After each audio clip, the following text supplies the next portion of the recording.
Hola amigos, ¿qué tal? Stuart here from Spain Speaks with the Spain news update, and Spain's crucial gas supply with Algeria has fortunately been restored, but more about that in just a moment. Firstly, a big thanks to all of the people that left comments on the last video.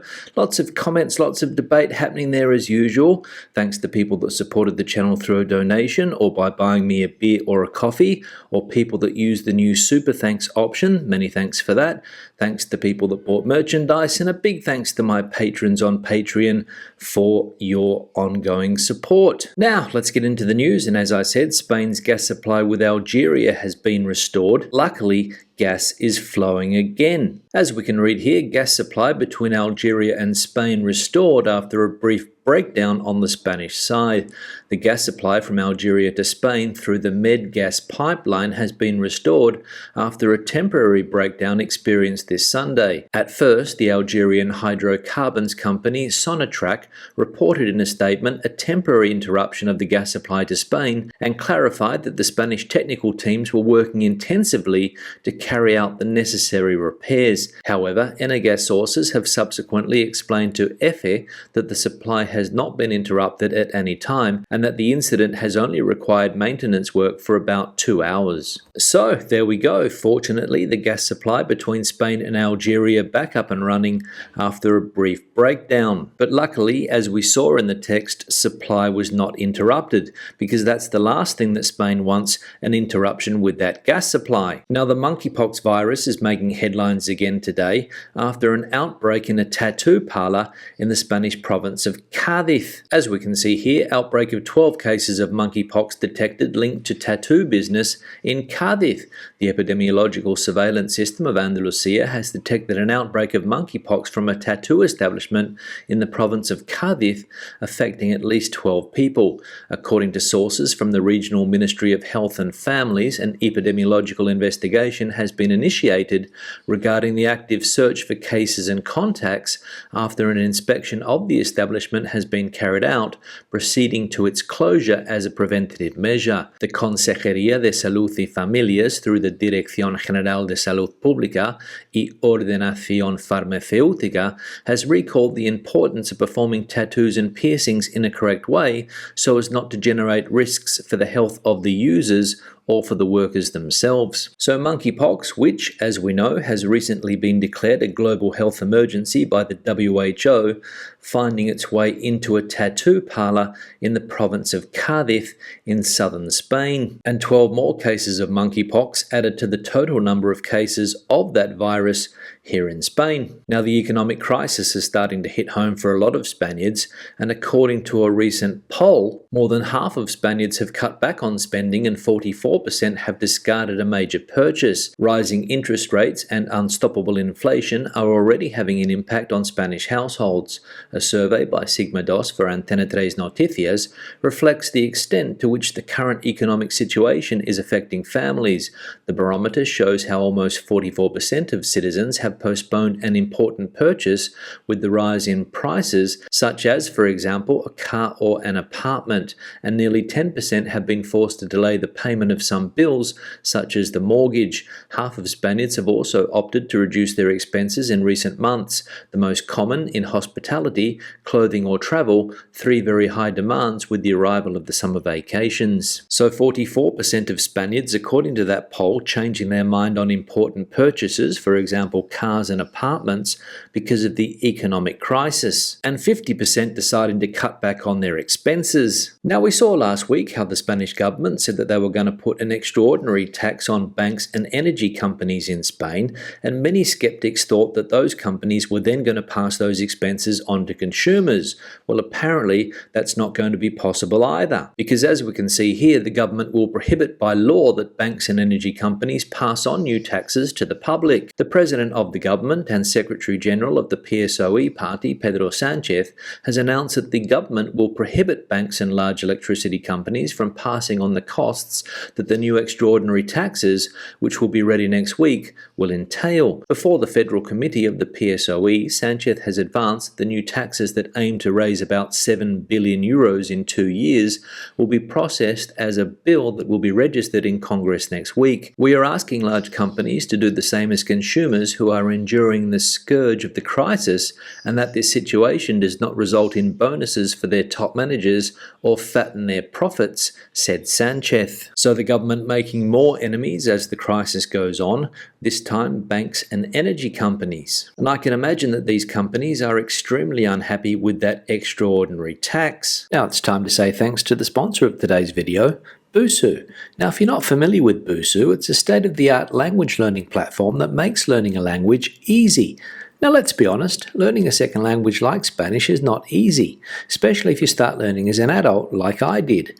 It was difficult to find Spanish speakers to practice with, but luckily, Busuu fixes that problem. With Busuu's language community, you can contact native speakers of the language you are learning who will give you motivating direct feedback on your learning progress. You can also book live classes too. Another great thing about Busuu is that it breaks down learning in small and achievable lessons that makes learning easier and motivating. Now, although I speak decent Spanish, I still like to refresh my skills and keep them up to date, and Busuu helps me with that. There are lessons for all levels, so it doesn't matter if you are an experienced language user or just starting out. The Spanish news lesson course with newspaper El País is another great tool that Busuu offers. It teaches you real Spanish while reading the news. Check out Busuu with the links in the description box below. You can sign up and start learning for free and try out the Busuu Premium free trial for 7 days. Now 2022 is shaping up to be a good year for tourism in Spain, and according to this headline, 1/3 of the Spanish provinces have already recovered pre-pandemic tourism levels. 2022 will be remembered as the year of the great tourism boom at the gates of the new economic crisis. Economists and markets have been theorizing for weeks about the arrival of the new economic recession due to uncertainty, inflation, and rising interest rates. However, while waiting for the cold drop, Europeans have opted to enjoy the warmth of summer. If only for a few days, it's carpe diem. The recovery has been so intense that 1/3 of the provinces have already recovered in June the hotel tourism levels prior to the pandemic. This is shown by data from the Hotel Business Survey recently published by the INE. Specifically, 18 of the 52 Spanish provinces recovered the number of tourists they had in June 2019, the last summer prior to the pandemic. The national total was still 3.3% below as a result of the slower recovery of foreign arrivals. So there we go, 2022, a bumper year as far as tourism goes for many Spanish provinces. And as that article said, many European tourists seizing the day before the realities of the economic crisis hit home. Now, as we know, it's no longer easy for people from the United Kingdom to visit Spain anymore. Lots of new rules and regulations in place. And now, apparently, Brits travelling to Spain must prove that they can spend £85 every day due to new restrictions.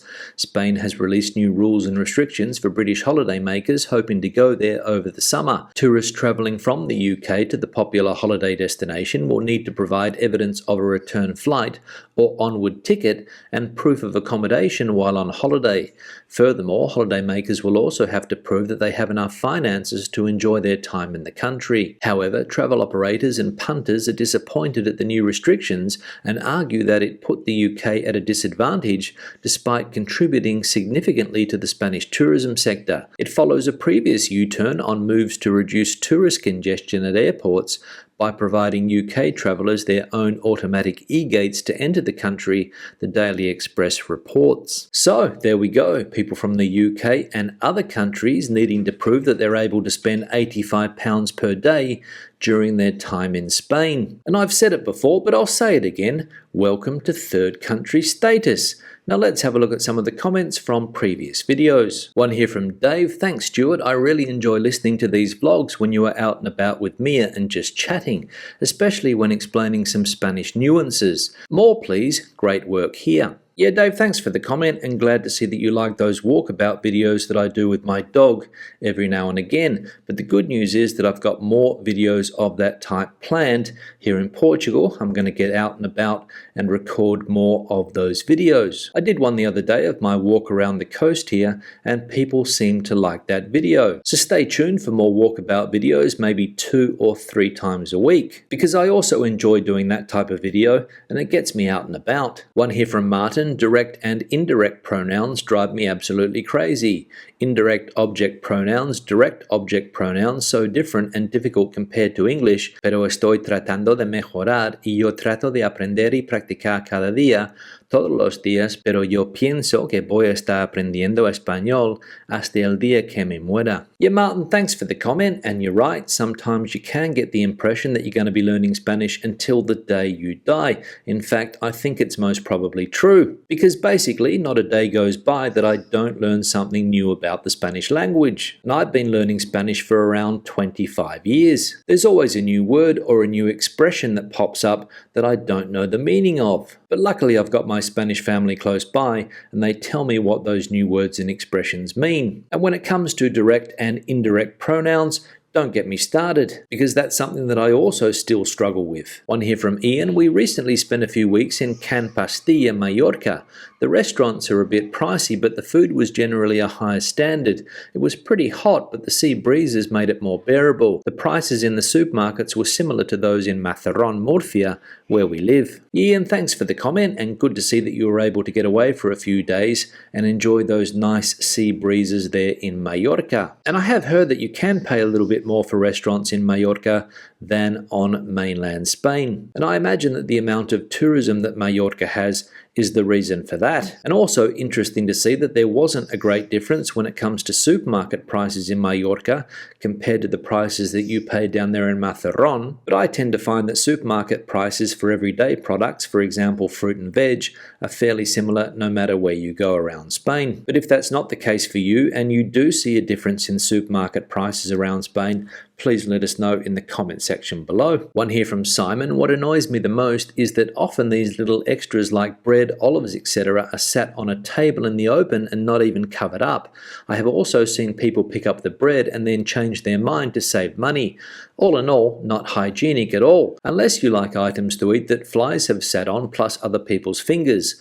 COVID is still around, so be aware. Yes, Simon, thanks for the comment, and obviously referring to the little plates of food that you are given here in Portugal every time you sit down for a meal. The first thing the waiter does when you sit down for a meal at many restaurants here in Portugal is put down a plate of olives, pate, bread of course, maybe some cheese, maybe a type of dip. And you're right, sometimes those entradas, as they are known here, go from table to table. If people sitting at one table don't eat them, quite often the waiter will pick them up and put them on another table when new customers come into the restaurant. And it is possible that the bread has been fondled, not to mention the odd fly sitting on it as well. And it happens in Spain as well. Sometimes you go into a bar or restaurant and there's a tortilla de patatas sitting on top of a counter on the bar. Maybe there's somebody next to that tortilla having a conversation, and who knows what flies out of that person's mouth and onto the tortilla. So be careful with these items of food in both Spain and Portugal, and if you're not sure,